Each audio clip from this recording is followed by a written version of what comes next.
Dahil sa ginawang ito, tinawag ng hari si Joab at sinabi, "Pumapayag na akong pauwiin mo na rito si Absalom."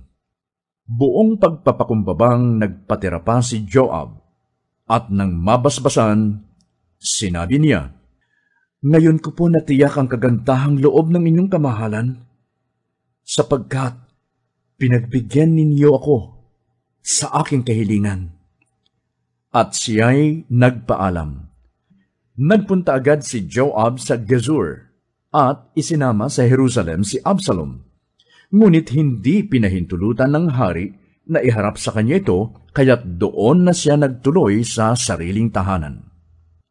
Walang lalaki sa Israel na hinahangaan sa kakisigan tulad ni Absalom. Walang maipipinta sa kanya mula ulo hanggang paa. Buhok pa lamang nito na minsan lamang gupitin sa loob ng 1 taon ay mahigit ng 3 kilo. Siya'y may anak na 3 lalaki at isang napakagandang dalaga na Tamar ang pangalan. 2 buong taon nananatili si Absalom sa Jerusalem na hindi man lang siya nakita ng hari. Minsay ipinatawag niya si Joab upang suguin sa hari. Ngunit hindi ito pumayag.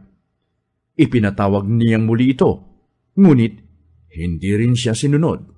Kaya't sinabi ni Absalom sa kanyang mga alipin, "Alam ninyong may karatig akong bukid ni Joab na may tanim na sibada.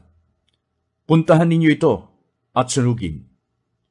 Sinunog nga ng mga alipin ang bukid na iyon. Nagpunta agad si Joab kay Absalom at sinabi, "Bakit sinunog ng mga alipin mo ang aking bukid?" Sumagot si Absalom, 2 beses kitang pinakiusapang dalhin sa hari ang aking kahilingan sa kanya.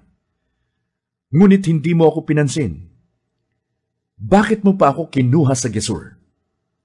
Mabuti pang hindi na ako umalis doon. Dalhin mo ako sa hari ngayon din. At kung ako'y may kasalanan, handa akong mamatay."